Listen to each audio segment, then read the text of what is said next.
je suis super content de vous retrouver pour une nouvelle vidéo question en ASMR sur un animé à nouveau. Et cette fois-ci on aura environ une petite vingtaine de questions, environ 20 questions, je crois qu'il y en a 22 au total. Voilà tout simplement. Et je vous avais demandé dans la dernière vidéo question qui était 15 questions sur SNK. Je vous avais demandé de me poser des questions sur My Hero Academia et vous l'avez fait, donc je vous en remercie grandement et aujourd'hui je vais y répondre. Et du coup pour la prochaine fois, eh bien, vous pouvez me poser en commentaire des questions sur Jujutsu Kaisen. Et du coup peut-être que je sélectionnerai votre commentaire pour eh bien, en parler en vidéo tout simplement. Voilà, maintenant que tout ça est dit, eh bien n'hésitez pas à mettre le petit pouce bleu et à vous abonner si ce n'est pas déjà fait, ça aide beaucoup la chaîne et je vous remercie grandement. Et sur ce, on va commencer les questions avec la première. Quelle est ta saison préférée de My Hero Academia? Alors je pense que c'est plutôt délicat de répondre à cette question, il y a beaucoup de saisons qui m'ont plu quand même, évidemment puisque c'est un animé que j'aime beaucoup, mais je dirais que celle qui m'a vraiment fait aimer Emacha et qui aujourd'hui est sans doute ma préférée, c'est la saison 2, notamment avec le tournoi du coup, puisque c'est là qu'on apprend vraiment à découvrir la plupart des personnages. Il y a du coup évidemment un vrai esprit de compétition que j'aime beaucoup. On apprend à découvrir les pouvoirs, les personnalités de chacun et on se sent vraiment investi. En tout cas je me sentais vraiment investi dans cette saison. Ouais, franchement j'ai vraiment beaucoup aimé. Pour moi c'est du très très haut niveau de MHA, même en termes d'animation c'est absolument génial. Pour la plupart des affrontements, notamment Shoto contre Izuku ou encore Bakugo contre Ochako, il y a beaucoup de combats très bien animés, tout ça, donc ouais, saison 2.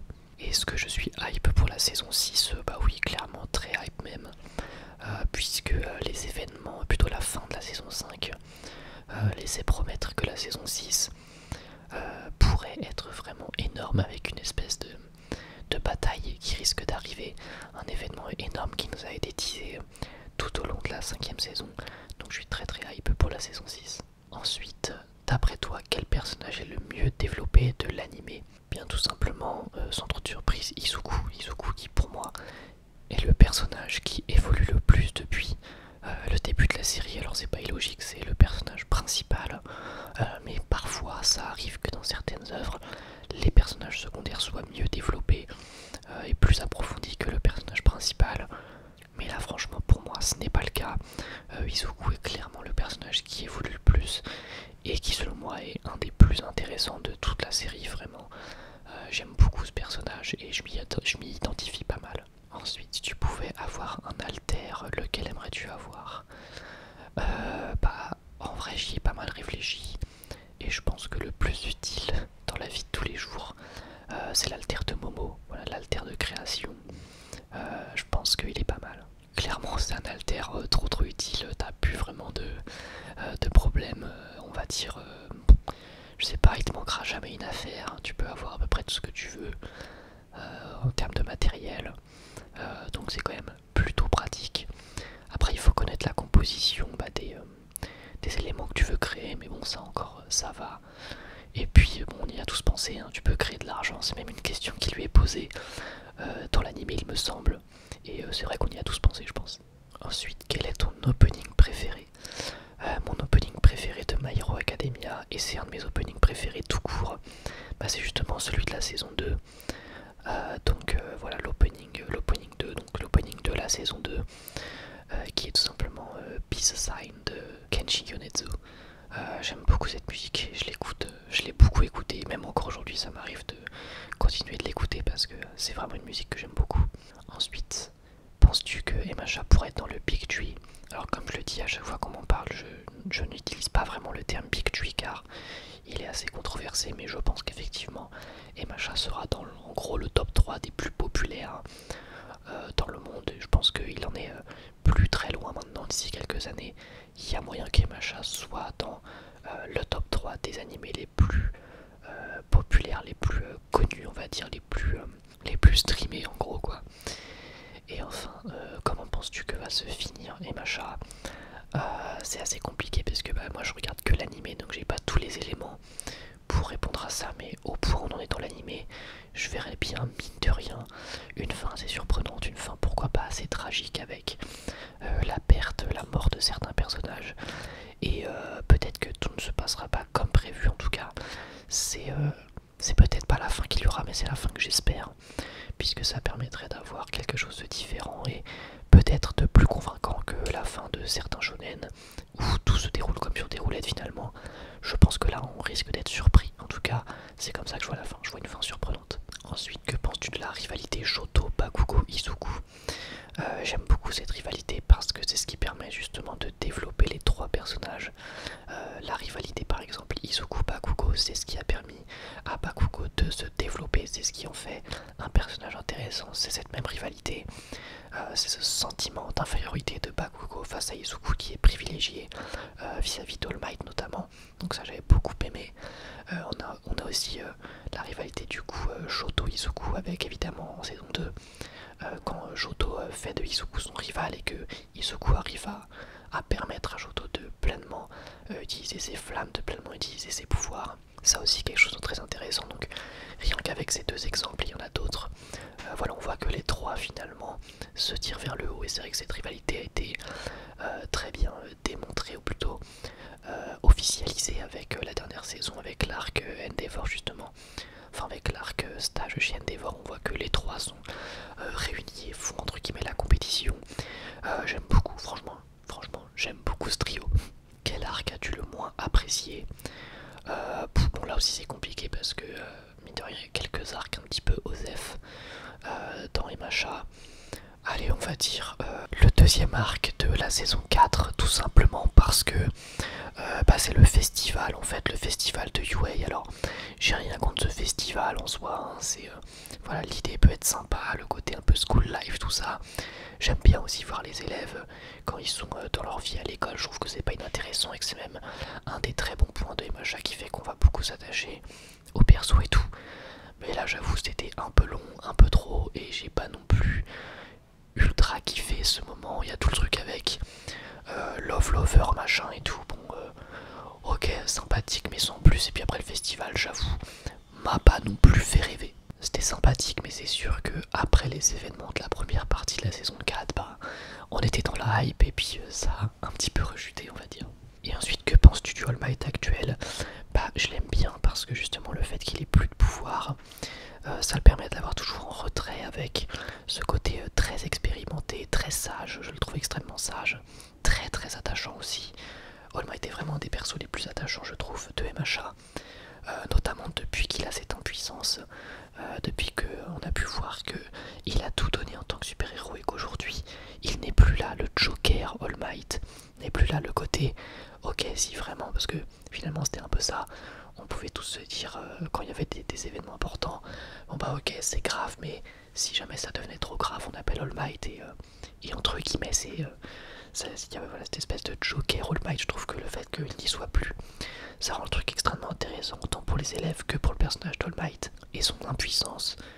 Honnêtement ça a donné place à une grande sagesse pour All Might et j'aime beaucoup quand on a finalement quand on l'écoute, quand on entend All Might parler tout ça, donner des conseils, je le trouve très très intéressant et finalement je crois que j'aime encore plus le perso depuis évidemment les événements de la saison 3 et depuis qu'il a perdu son pouvoir, je le trouve extrêmement intéressant et attachant. Ensuite, ton avis sur Shigaraki a-t-il changé après sa performance dans la saison 5? Oui, clairement. Ce qui a changé, c'est non seulement sa performance, effectivement, le fait qu'il ait pris en charisme, etc. Mais c'est surtout d'avoir vu son passé, d'avoir vu son background, qui était clairement un des meilleurs épisodes de la saison 5, si c'est pas le meilleur d'ailleurs. L'épisode sur le passé de Shigaraki, extrêmement tragique. Honnêtement, c'était pour moi le meilleur épisode de la saison 5, ça m'a vraiment fait mal au cœur pour lui. Et c'est ce qui le rend aujourd'hui aussi intéressant. Et voilà, je suis vraiment content qu'il ait eu ce moment de la saison 5. Et clairement pour moi maintenant c'est un des meilleurs méchants, voire même le premier, voilà, le deuxième vrai vilain de MHA. Avec les futurs alters d'Izuku, tu penses pas qu'il deviendra trop puissant par rapport à Shoto et Bakugo qui sont censés être rivaux?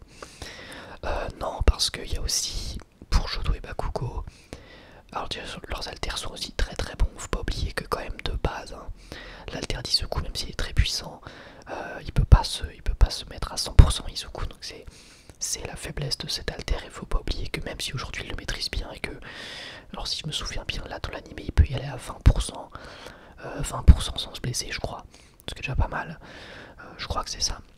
oublier qu'il y a quand même ce désavantage là, donc on va dire que peut-être que les autres alters vont compenser.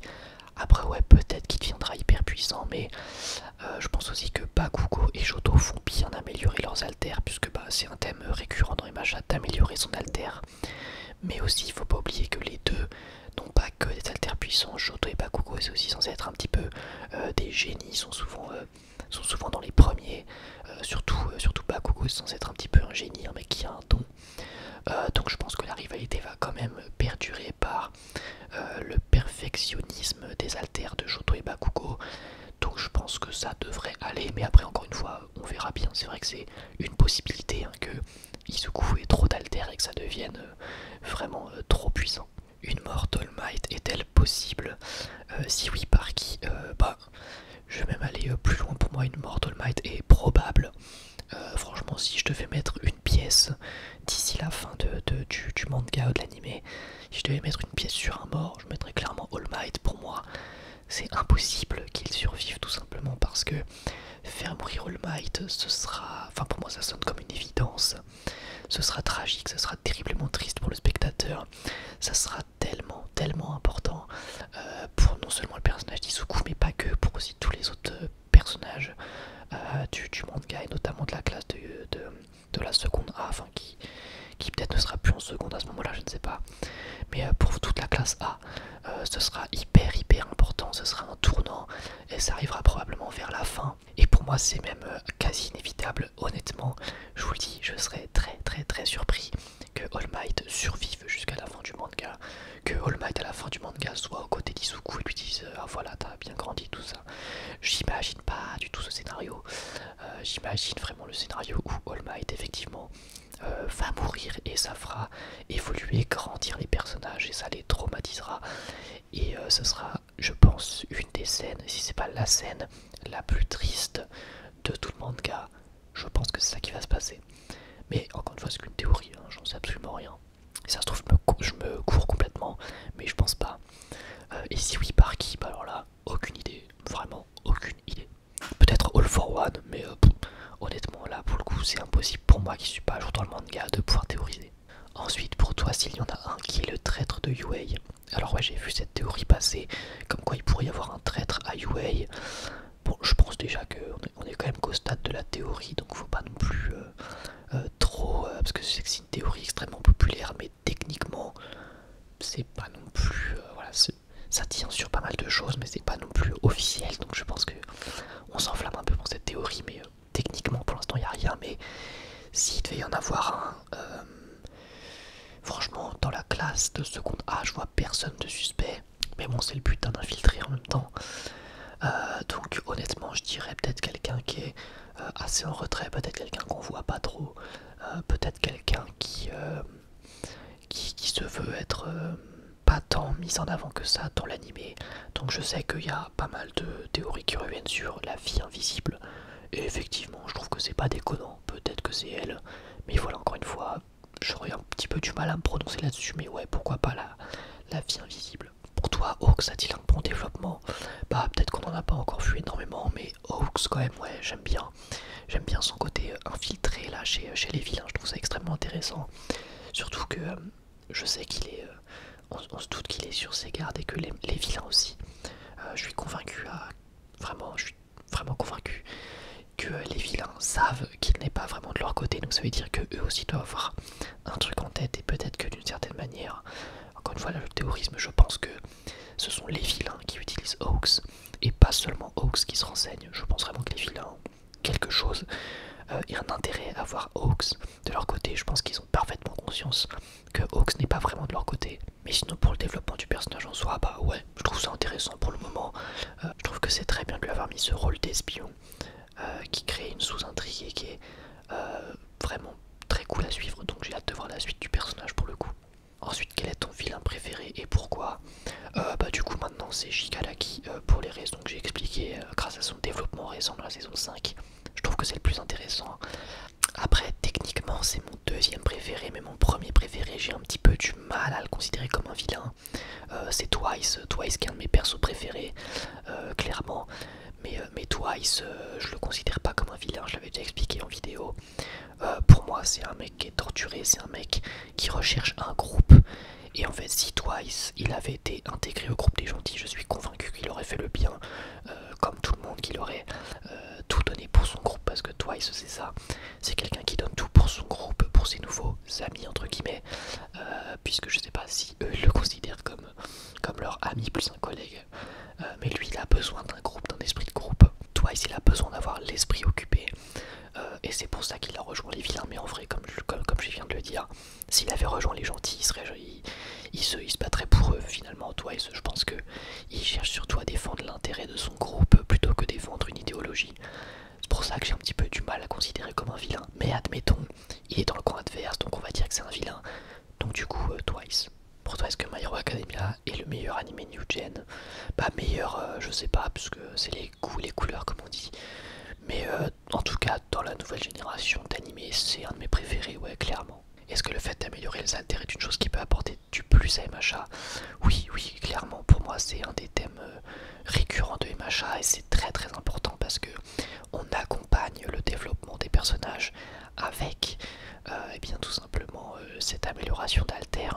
Quand un personnage évolue, on va dire, sur le plan personnel, sur le plan intellectuel, et bah il va aussi évoluer avec son alter, et c'est ce qui va leur permettre aussi de suivre le rythme. Et puis c'est quand même tout l'intérêt du truc. Je pense que justement quand tu vois des alters en saison 1, moi en tout cas je sais qu'à l'époque le réflexe que j'avais à me dire c'est oh là là, mais ça sera énorme quand un tel personnage apprendra à vraiment maîtriser à 100% son alter, etc. Je pensais notamment à Kaminali, Kaminali Denki. Lui, première fois que je l'ai vu saison 1, je me suis dit, s'il apprend à maîtriser son pouvoir, peut-être que dans quelques saisons ce sera énorme. Bon, au final, effectivement, il y a du mieux, c'est pas encore parfait, mais il y a du mieux pour Kaminali. Et clairement, oui, pour moi, c'est un très bon point de MHA. Et d'ailleurs, c'est un des principaux thèmes autour du personnage principal, Izuku, le fait d'améliorer la maîtrise de son alter. Donc, clairement, ça apporte beaucoup. Ensuite, que penses-tu de Kyoka Chiro? Bah, depuis la saison 5, je trouve que son alter est très très très intéressant, très fort, trop fort. Et j'ai bien aimé aussi le côté d'assumer que ce soit un personnage qu'on ne peut pas sauver, c'est une folle alliée depuis la naissance. J'ai bien aimé, alors ça peut être un peu cliché, c'est vrai, mais j'ai préféré qu'on assume ce côté-là plutôt que d'essayer de mettre un suspense sur le fait qu'elle puisse potentiellement, je sais pas, changer ou devenir gentille, etc. Puisque moi, c'est ce que je me disais un petit peu, vu que le personnage, on n'en connaissait pas grand chose dessus. Je demandais à en voir plus, et j'en ai eu plus avec la saison 5. C'est pareil pour pas mal de personnages de l'Alliance des Vilains. Donc j'étais plutôt satisfait et je trouve que le personnage est intéressant. Maintenant, faudra encore le travailler en profondeur, puisque si on devait en rester que là, si on devait dire que c'est qu'une folle alliée, et qu'effectivement il n'y a rien d'autre derrière, qu'il n'y aura aucun autre travail sur le perso, ça serait dommage parce qu'il y a quelque chose à faire avec ce perso. Mais en tout cas pour l'instant oui, je la trouve intéressante, et j'ai envie d'en voir plus au niveau de l'Alliance des Vilains de manière générale, et des têtes d'affiche, on va dire, donc comme Twice et Kyoka, j'aimerais en voir plus. Ensuite, à quel personnage t'identifies-tu le plus? Bah, il y en a quand même plusieurs. Je m'identifie bien à Izuku parce que c'est le personnage principal, et que bah, je pense qu'on peut tous d'une certaine manière identifier Izuku, vu qu'il a des thématiques assez intéressantes et par lesquelles on peut tous passer, hein, notamment au début, toute première saison. Ça peut passer par les thèmes de confiance en soi, de rejet, etc. Donc quelque chose qu'on a tous déjà pu vivre. Et puis sinon, bah, y a d'autres personnages, je pense à Fumikage, mais lui c'est plus parce que il est assez discret, il reste dans son coin, ce qui peut à peu près me ressembler, même si je suis pas du tout dark comme lui, mais en général j'aime bien, je peux peut-être parfois être un petit peu solitaire, mais comme tout le monde, quoi. Je veux dire, je pense qu'on a tous aussi besoin d'être un petit peu solitaire, donc parfois je peux me reconnaître là-dedans. Voilà, sinon je peux aussi me reconnaître à travers Denki parce que il aime bien rigoler. Enfin voilà, je peux me reconnaître à travers un certain nombre de personnages, je pense. Quel est ton personnage préféré? Bah du coup, j'en ai quelques-uns comme je l'avais dit précédemment. Et bien il y a Twice que j'apprécie beaucoup. Parce que c'est un personnage au passé très intéressant et à la personnalité que j'aime beaucoup. J'aime également beaucoup son design qui fait très comic books. Donc pour toutes ces raisons-là, pour son développement, son design, sa personnalité, j'aime beaucoup Twice. J'aime aussi du coup beaucoup Fumikage, exactement pour les mêmes raisons. Design, alter, et puis personnalité, mais j'aimerais en voir plus sur le passé de Fumikage, ça pourrait être intéressant comme on avait pu avoir sur Kaminari, non sur Kirishima et Mina, c'était assez intéressant, c'est un petit flashback de quelques minutes mais ça sert vraiment le personnage, donc j'aimerais bien voir ça avec Fumikage. On a aussi Tsuyu que je trouve très cool, en termes d'alter et de design je trouve ça assez créatif et puis le personnage est très attachant donc je l'aime bien. Et puis sinon on a aussi mine de rien Izuku, Shoto, des personnages que j'apprécie mais voilà, je dirais que c'est à peu près ça mon top 5 de personnages. As-tu bien aimé le fait que la saison 5 s'attarde sur les vilains? Bah comme je l'ai dit un petit peu précédemment, oui clairement, c'était même nécessaire je trouve parce que c'est vrai que cette alliance de vilains, on en avait assez peu d'infos, on avait quelques infos sur Twice, mais globalement c'était à peu près tout. Je trouve qu'on n'avait pas assez de background avant, on n'avait pas assez de développement, et du coup c'est pour ça que j'ai hâte aussi d'en voir plus sur eux, mais c'était clairement une très bonne chose de changer, de s'attarder sur les vilains. Ça permettait de voir de quelque chose de nouveau et de développer ces personnages là. Ça a développé un peu plus Twice, Kyoka comme je l'ai dit, et surtout Shigaraki qui lui vraiment avait cruellement besoin d'être développé, mais vraiment il était grand temps qu'il ait du développement, donc j'étais très content. Et on verra par la suite quel personnage va être un peu plus développé. Je crois que par la suite on va plus développer Dabi. Dabi qui lui aussi a bien besoin de développement parce que c'est vrai qu'on n'en connaît pas trop je crois, hein. J'ai cru comprendre que lui on le développerait un peu plus. Donc à voir, j'ai hâte de voir ce qu'on va raconter sur lui. Et enfin, pour toi, Deku va-t-il succomber à sa puissance un jour? Alors c'est assez difficile à dire parce que ça dépend ce que tu entends par succomber. Après, cette personne a écrit genre mourir, bon, je pense pas non plus. En tout cas, pas à cause de son pouvoir. J'imagine, alors peut-être que d'ici la fin du manga, Deku va se sacrifier, mais honnêtement, ça pourrait être intéressant, ça serait très sombre. Mais pourquoi pas, ça pourrait vraiment être très intéressant, ça serait assez dramatique, assez tragique. Donc pourquoi pas à la fin du manga voir Izuku passer l'arme à gauche comme on dit. Mais pour moi c'est quand même vraiment pas l'événement le plus probable. Mais j'ai quand même compris ta question, je pensais en gros est-ce qu'il va un jour être dépassé par son pouvoir.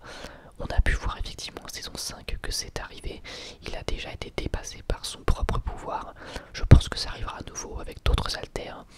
Et à la limite là du coup ça pourrait être intéressant parce que je trouvais ça déjà intéressant en saison 5 de voir ce pouvoir, ce nouveau pouvoir, cette incompréhension totale de la part de Izuku qui découvre un nouveau pouvoir extrêmement puissant qui met en danger les autres. J'ai trouvé ça extrêmement intéressant. C'était vraiment pour le coup inattendu pour Izuku et j'ai vraiment bien aimé voir ce côté où effectivement Izuku qui veut que faire le bien, le voir être extrêmement perturbé et mettre en danger les autres, c'était une thématique intéressante. Donc je pense que ça pourra arriver à nouveau peut-être avec d'autres alters ou peut-être effectivement que il va voilà devenir presque je sais pas trop puissant, peut-être qu'il va lui-même se faire dépasser par le développement de son alter, de ses alters, peut-être que ça va altérer justement sa personnalité ou son propre corps ou que sais-je encore. Mais là pour le coup c'est vrai qu'on en sait encore trop peu donc je vais avoir du mal à me prononcer. Pour répondre brièvement, est-ce que Deku va succomber à sa puissance? Je ne pense pas, mais peut-être que par moment elle le dépassera un petit peu, peut-être qu'il n'arrivera pas à suivre un petit peu comme c'est arrivé en saison 5. Et bien voilà, j'ai terminé de répondre à vos questions, j'espère que ça a été intéressant pour vous, que ça vous a plu, que vous avez passé un bon petit moment. En tout cas moi, comme d'habitude c'est un vrai plaisir et bien de faire ces vidéos questions et voilà, j'étais très content de vous proposer ça. Du coup, pour la prochaine fois, eh bien n'hésitez pas à me poser vos questions sur Jujutsu Kaisen dans les commentaires comme d'habitude. J'ai hâte de vous lire, n'hésitez pas également à me dire ce que vous avez pensé de cette vidéo, est-ce que vous l'avez appréciée. Et bien écoutez, je vous laisse à vos commentaires et moi je vous dis à la prochaine, prenez soin de vous, bye tout le monde.